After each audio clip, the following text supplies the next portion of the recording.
Hi, Julie Solomon here, brand strategist, business coach, and founder of the Influencer Podcast, the Influencer Academy, and Pitch It Perfect. In last week's video, I shared with you how to niche down your purpose and turn your passions into profit. Today, I'm going to walk you through the 3 keys to consistent growth in your online business. Now, one of the most common questions I get all the time is, Julie, how do I grow my audience and community?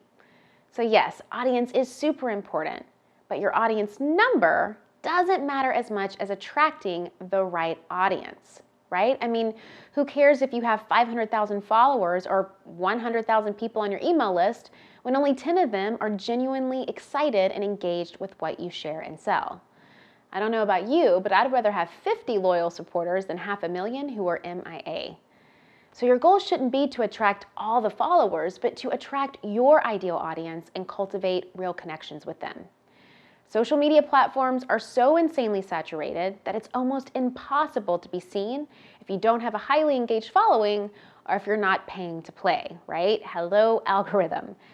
Basically, a very brief explanation of how this works is that if you have 1,000 followers and say you get 100 likes and 20 comments, your account will be promoted over someone who has 10,000 followers but also gets 100 likes and 20 comments. So if you cultivate an audience who are truly engaged, it does lead to profitability. Now, how you can do this is simple. Consistency, visual messaging, and building a community culture that serves their needs. If you hit these 3 key points, you will see growth. Now, it may not happen overnight, really, and it shouldn't if you're going the right way, but it will help you get there. Now, let's take a look at 8 simple tips that you can start using today to get there.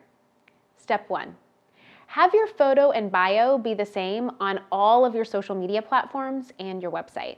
Now, this is key for what I call brand recognition. You want people to instantly know and recognize you no matter which platform they're browsing.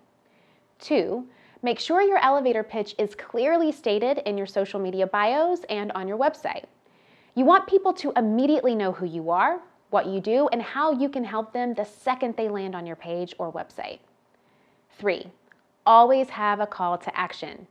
Your audience are not mind readers. You gotta tell them what you want them to do. So for example, if you want them to go to your website and download a freebie, let them know that. If you want them to check out an article that you wrote or an excerpt from your book, give them the direct steps on how to do that.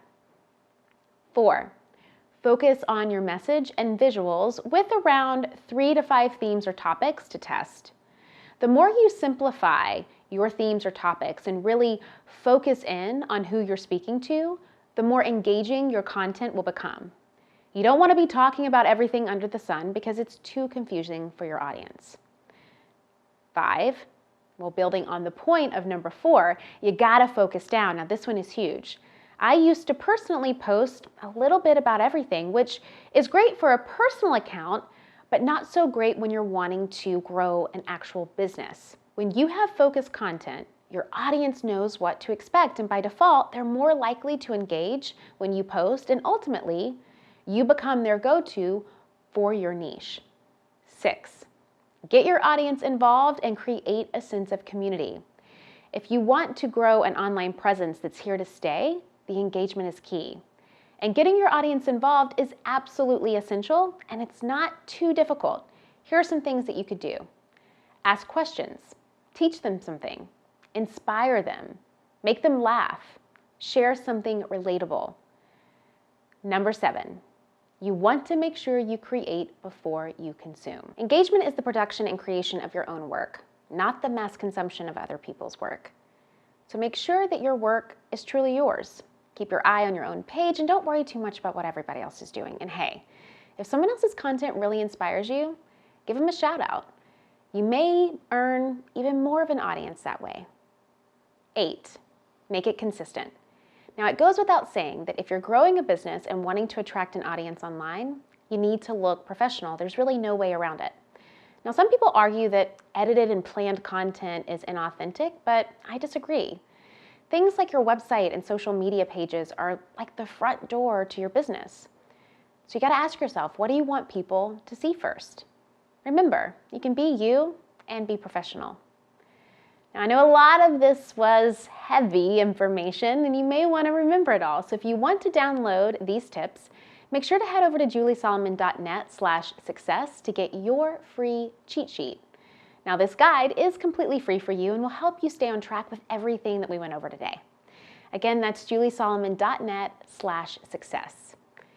Now, this is Julie, and thanks again for joining me during this series. If you liked these videos and want to join me in on more step-by-step tips to really get you the business and life that you want, you can find me at juliesolomon.net or meet me over on Instagram, where I tend to hang out the most, at Jules Solomon. That's JULSSOLOMON. Thank you, and I'll see you soon.